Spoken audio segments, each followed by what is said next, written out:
Bendito sea nuestro Dios. Les saludo calurosamente, amigos, hermanos y ministros en esta mañana, en el nombre de nuestro Señor Jesucristo. Recordemos que la neumatología es la ciencia que estudia la persona del Espíritu Santo. El tema de hoy es sobre el Espíritu Santo, la tercera persona de la Trinidad. El Espíritu Santo es la tercera persona de la Trinidad desde el punto de vista teológico. No es algo, no es algo divino, ni revelado, ni aparece en la Biblia como tal. Es la teología quien le ha adjudicado al Espíritu Santo como la tercera persona por aparecer en la mayoría de los escritos o textos en el tercer lugar cuando se hace referencia al conjunto de la deidad. Pero dicha posición no tiene nada que ver con el rango de autoridad, ya que los tres son Dios. Es bueno que volvamos a leer algunos textos que anteriormente se hizo la lectura para seguir de pronto mostrando lo que realmente la Biblia nos habla en relación al Espíritu Santo. Ahí en Mateo capítulo 28, el versículo 19, cuando dice, por tanto, id y haced discípulos a todas las naciones, bautizándolos en el nombre del Padre, del Hijo y del Espíritu Santo. Aquí lo vemos recalcado como en el tercer lugar. En primera, en primera de Juan, el capítulo 5, el versículo 7, también dice, tres son los que dan testimonio en el cielo, el Padre, el Verbo y el Espíritu Santo. Nos está mostrando aquí el tercer lugar donde es mencionado, pero por mencionarse en el tercer lugar no significa que no sea Dios. También en segunda de Corintios, el capítulo 13, el versículo 14 dice, la gracia del Señor Jesucristo, el amor de Dios y la comunión del Espíritu Santo sean con todos vosotros. Mencionado en el tercer lugar. Vuelvo y repito, desde el punto de vista teológico, pero no significa que no tenga la misma virtud y característica y naturaleza de Dios y del Hijo. Hay escuelas que afirman que el Espíritu Santo no tiene tanta autoridad como el Padre y el Hijo. Esto es una gran mentira. Esto es herejía. La divinidad del Espíritu Santo y su personalidad, ¿en qué consiste? Que hay quienes dicen que el Espíritu Santo es una fuerza activa de Dios, está negando su divinidad y su personalidad, los que mencionan este error garrafal. Aquí se puede mencionar que uno de estos grupos de falsa doctrina son los testigos de Jehová que niegan que el Espíritu Santo sea Dios y niegan la divinidad de Jesús. Desde el punto de vista expositivo, se puede demostrar que el Espíritu Santo es Dios, pero además de ser Dios, es un Dios. En Hechos capítulo 5, Hechos capítulo 5, el versículo 3 y 4, dice, Pedro le dijo, ¿a quién? A Ananías y a Zafira.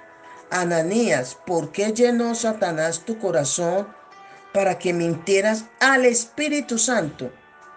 Y dice, y sustrajeres del producto de la venta de la heredad, reteniéndola no te quedaba a ti, y vendida no estaba en tu poder. ¿Por qué pusiste esto en tu corazón? No has mentido a los hombres, sino a Dios. Aquí se está presentando y se está mostrando la divinidad del Espíritu Santo. Ellos mintieron al Espíritu de Dios. Se necesita madurez para entender esto, claro.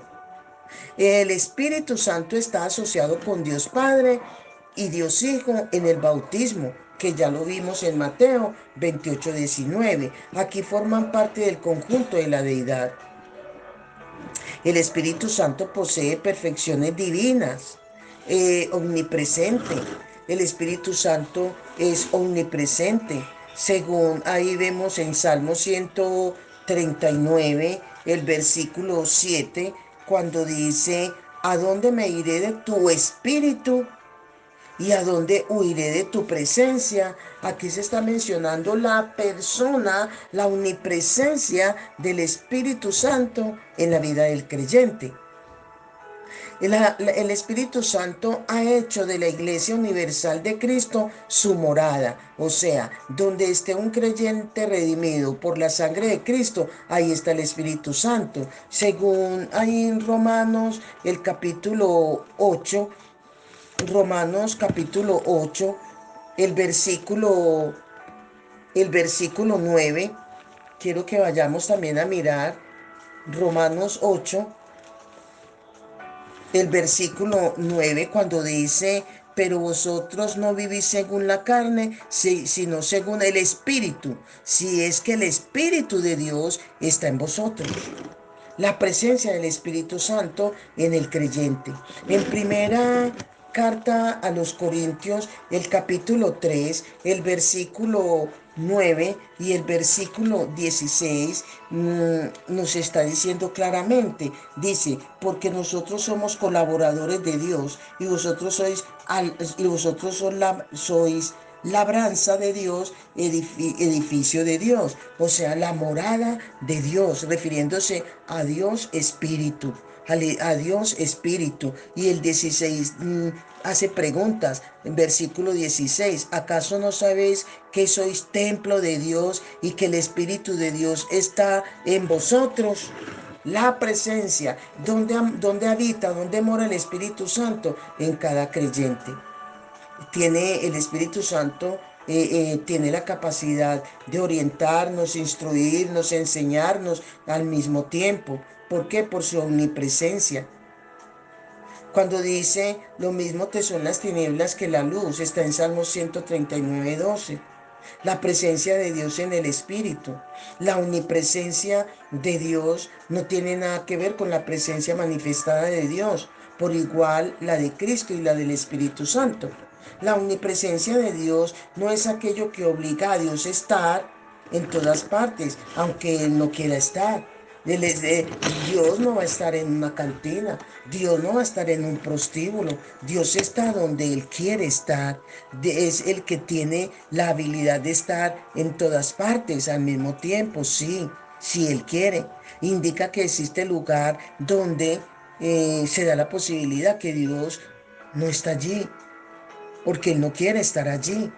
Dios no está donde está el pecado. Dios no está donde se está cometiendo actos de pecado. No.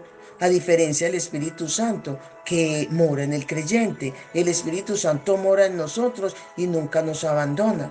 En primera, ahí de Corintios, el capítulo 3, el versículo 16, que ya lo leímos, ¿acaso no sabéis que sois templo de Dios y que el Espíritu de Dios está en vosotros?